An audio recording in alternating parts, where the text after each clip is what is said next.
Hallo zusammen, ich bin Vanessa.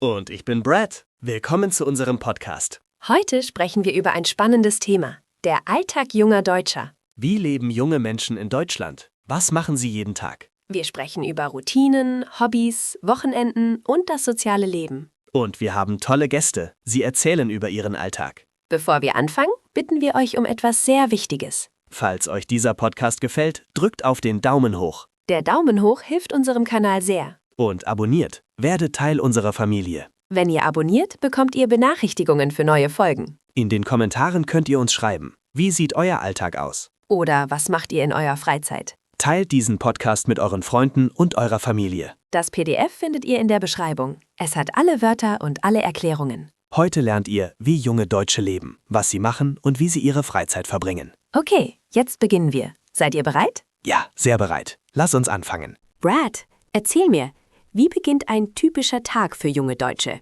Das ist eine gute Frage. Die meisten jungen Menschen stehen früh auf. Wie früh? Das hängt vom Job oder Studium ab. Manche stehen um 6 Uhr auf, andere um 7 oder 8. Was machen sie zuerst? Die meisten gehen als erstes ins Badezimmer. Sie duschen und machen sich frisch. Duschen alle morgens? Viele ja, aber manche duschen lieber abends. Das ist unterschiedlich. Was kommt nach dem Duschen? Sie ziehen sich an. Junge Deutsche mögen bequeme Kleidung.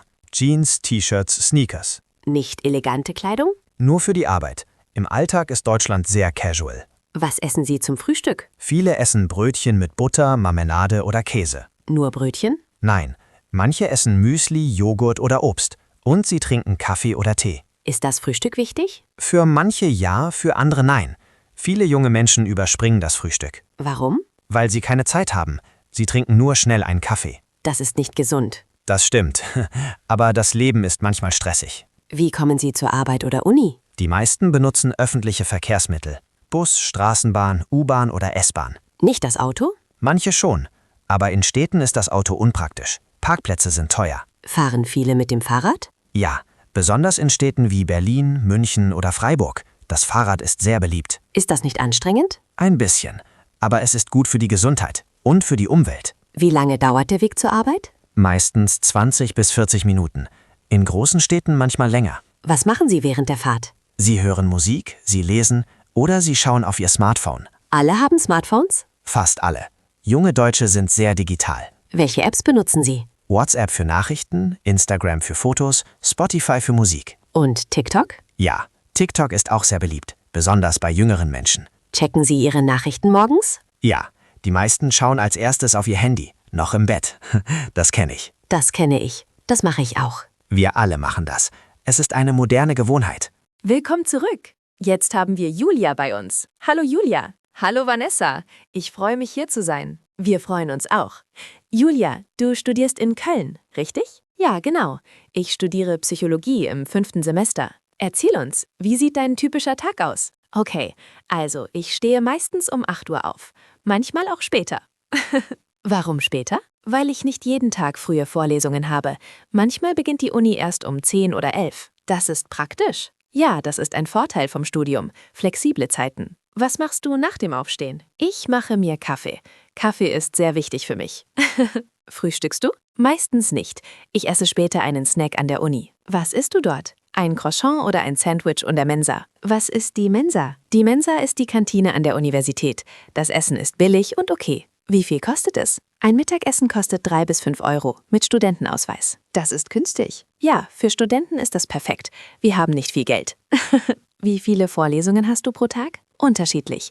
Manchmal 2, manchmal 4. Jeder Tag ist anders. Was machst du zwischen den Vorlesungen? Ich gehe in die Bibliothek. Dort lerne ich oder mache Hausaufgaben. Ist die Bibliothek voll? Sehr voll, besonders vor Prüfungen. Manchmal finde ich keinen Platz. Wo lernst du dann? In einem Café oder zu Hause. Aber die Bibliothek ist am besten. Warum? Weil alle dort still sind. Zu Hause gibt es zu viele Ablenkungen. Was für Ablenkungen? Das Bett, der Fernseher, meine Mitbewohner.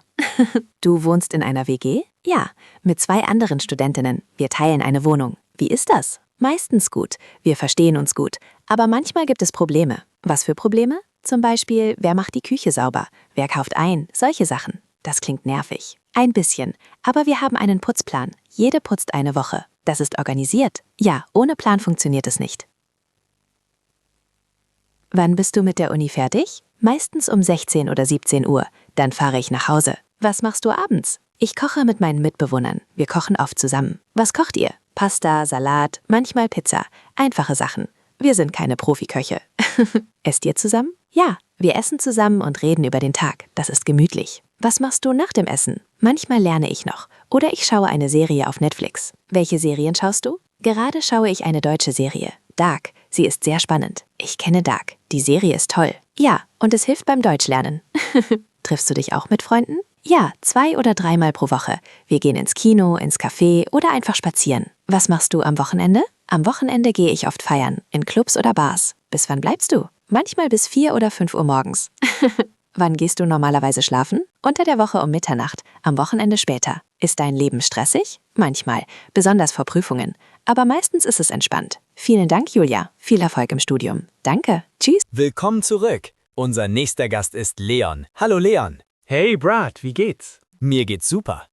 Leon, du arbeitest in einem Büro, richtig? Ja, genau. Ich arbeite als Marketingassistent bei einer Werbeagentur. Eine Werbeagentur? Das klingt kreativ. Ja, wir machen Werbung für verschiedene Firmen. Plakate, Videos, Social Media. Erzähl uns über deinen Arbeitstag. Okay, ich stehe jeden Tag um 6:30 Uhr auf. So früh? Ja, ich muss um 8 Uhr im Büro sein. Der Weg dauert 1 Stunde.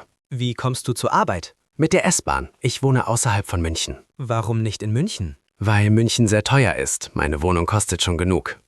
Was machst du morgens zuerst? Ich dusche, ziehe mich an und trinke schnell einen Kaffee. Frühstückst du zu Hause? Nein, ich esse im Büro. Wir haben eine kleine Küche dort. Was isst du? Ein Brötchen oder Müsli. Manchmal bringe ich auch etwas von zu Hause mit. Wann beginnt die Arbeit offiziell? Um 8 Uhr. Aber die ersten 30 Minuten sind ruhig. Was machst du? Ich checke meine E-Mails. Jeden Morgen habe ich 20 oder 30 neue E-Mails. So viele? Ja, von Kunden, Kollegen, vom Chef. Das ist normal.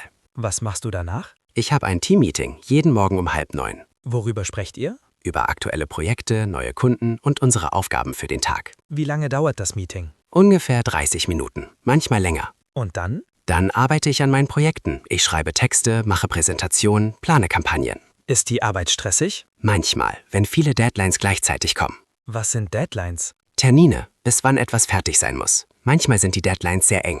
Wie gehst du damit um? Ich versuche gut zu organisieren. Ich mache eine To-Do-Liste jeden Morgen. Hilft das? Ja, ohne Liste wäre ich verloren. Vielen Dank, Leon. Viel Erfolg bei der Arbeit. Danke, tschüss. Willkommen zurück. Jetzt ist Sophie bei uns. Hallo Sophie. Hallo Vanessa, schön hier zu sein. Sophie, erzähl uns, was machst du am Wochenende? Oh, das Wochenende ist meine Lieblingszeit. Endlich keine Arbeit. Was arbeitest du? Ich bin Grafikdesignerin. Unter der Woche arbeite ich viel. Und am Wochenende erholst du dich? Genau. Aber ich mache auch viele Aktivitäten. Erzähl uns, was machst du am Samstagmorgen? Ich stehe spät auf.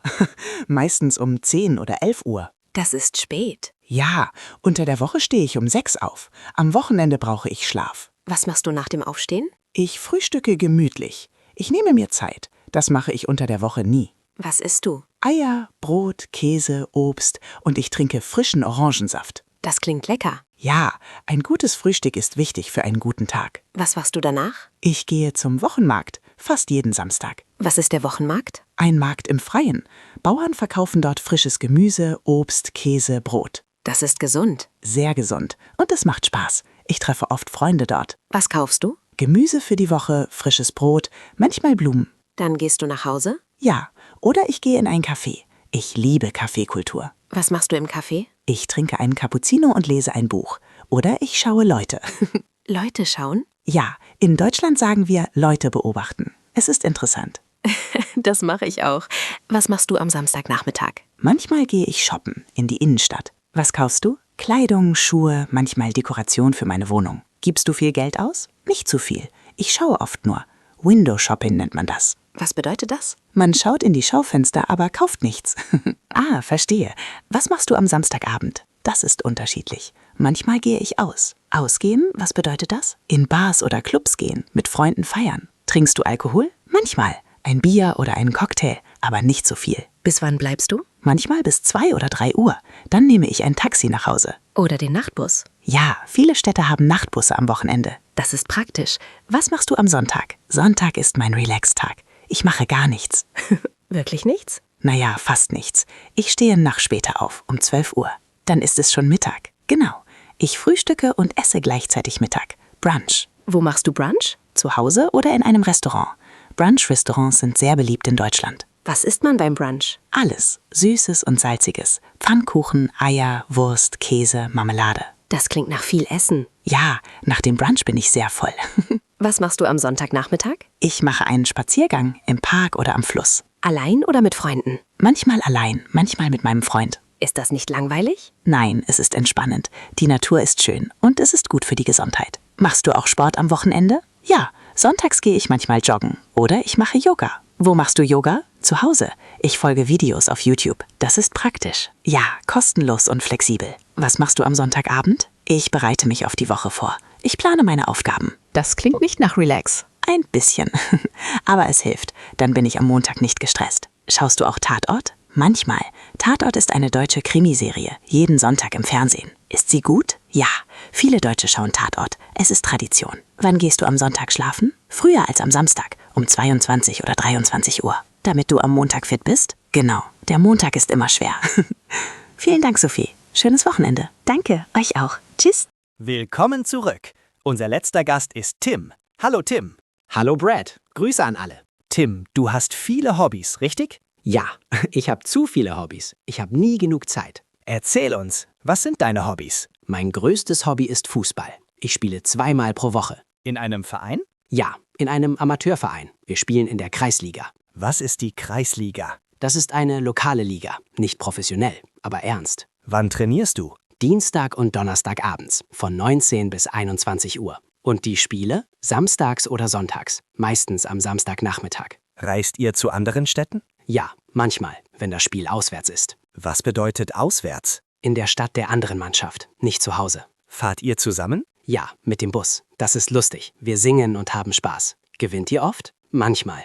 Wir sind nicht die Besten, aber wir haben Spaß. Hast du noch andere Hobbys? Ja, ich spiele auch Schach. Schach? Das ist sehr unterschiedlich zu Fußball. Ja, Fußball ist körperlich, Schach ist mental. Wo spielst du Schach? Im Schachverein, jeden Mittwoch und online fast jeden Tag. Online? Ja, es gibt viele Schach-Apps. Ich spiele gegen Leute aus der ganzen Welt. Das ist cool. Ja, ich habe schon gegen Spieler aus Japan, Brasilien, Russland gespielt. Bist du gut? Ganz okay.